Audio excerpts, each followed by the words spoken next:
नमस्कार मैत्रिणींनो, आज मी तुम्हाला देवघर कुठे आणि कसे असावे हे सांगणार आहे। देवघर हा आपल्या घराचा आत्माच असतो, ते आपले श्रद्धास्थान असते।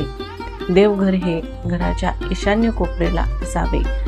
उत्तर आणि पूर्व यांच्या मधात कोपऱ्यामध्ये जी दिशा येते तिला ईशान्य दिशा असे म्हणतात। ईशान्य दिशा ही ईश्वराची दिशा मानली जाते आणि येथे जर देवघर असेल तर ती देवतांना मान्य असते। त्यामुळे आपल्या घरामध्ये एक सकारात्मक ऊर्जा निर्माण होते। आपल्या घरामध्ये सुख समृद्धी आणि लक्ष्मी नांदावी असे वाटत असेल तर आपले घर हे नेहमी देवघर हे नेहमी ईशान्य दिशेला ठेवावे आणि देवाचे तोंड पश्चिमेला आणि पूजा करणाऱ्याचे तोंड पूर्वेला असावे। जर ते शक्य नसेल तर पूर्वेला किंवा उत्तरेला पण देवघर केले तर चालते। देवघर हे शक्यतो लाकडी असावे किंवा संगमरवरी असेल तरी चालते, पण जास्त जड असू नये आणि जमिनीपासून अगदी जमिनीला चिटकून न ठेवता जमिनीपासून 5 ते 6 इंच वर ठेवावे। कारण आपण घर झाडतो पुसतो त्यामुळे ती धूळ देवापर्यंत जाते। तसेच आपण बसून जर पूजा करतो तर ती आपल्या बसल्यानंतर आपल्या नाभी चक्राच्या वर देव पाहिजे, अगदी आपल्याला समांतर नको। कारण देवाचे स्थान हे आपल्या आयुष्यात उंचीचे असते, त्यामुळे त्यांना प्रथम उंच असे स्थान देणे गरजेचे आहे। दुसरं, देवघरासमोर तेलाचा तुपाचा दोन्ही दिवे रोज लावावे। देवघरात मध्ये तेलाचा दिवा न लावता देवघराच्या साईडला उजव्या बाजूला नेहमी तेलाचा दिवा लावावा। देवघरामध्ये जाळी जळमट नसावे।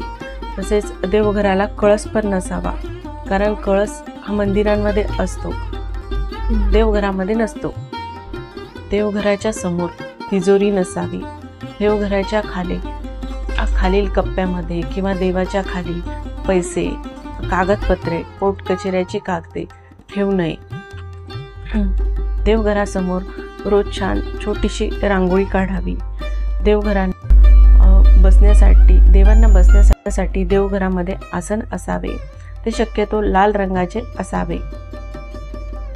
त्यानंतर देवाला वाहण्यासाठी आणलेली जी फुले असतात त्याचा वास घेऊ नये। तसेच ही फुले पाने जे पण आपण देवाला वाहतो ते ताजे असावे। तुटलेले किंवा कुजलेले फूल देवाला वाहू नये। नेहमी अनामिकेने देवाला अष्टगंध लावावे, कारण अनामिका हा बोट आपल्या हृदयाशी कनेक्ट असतो असं आपण म्हणतो। तसेच देवघराजवळ संडास बाथरूम असू नये किंवा संडास बाथरूमच्या अगदी भिंतीला चिपकून देवघर नसावे। देवघरामध्ये मृत व्यक्तींचे फोटो ठेवू नये। देवघरात असलेल्या मूर्ती या चांगल्या स्थितीतल्या असाव्या, म्हणजे त्या खणलेल्या किंवा दुभंगलेल्या नसाव्या।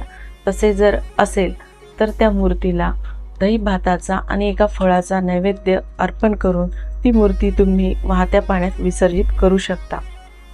देवघर नेहमी तोरणाने फुलांनी सजवलेले असावे।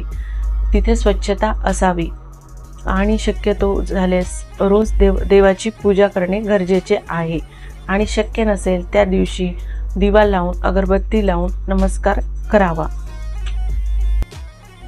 देवघरातील ज्या मूर्ती असतात किंवा जे टाक असतात ते 4 इंचपेक्षा जास्त मोठे असू नये। देवघरामध्ये शंकराचे लिंग नेहमी पूजावे, शंकराचा फोटो नको। तसेच देवघराजवळ झोपू नये आणि झोपल्यास देवघराकडे पाय करून झोपू नये।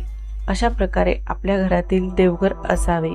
शक्यतो तिथे स्वच्छता पाळावी आणि हॉलमध्ये जर देवघर करायचे असेल तर तिथे छोटेसे पार्टिशन करून देवघर करावे, कारण येणाऱ्या जाणाऱ्याची सारखी नजर त्यावर पडते।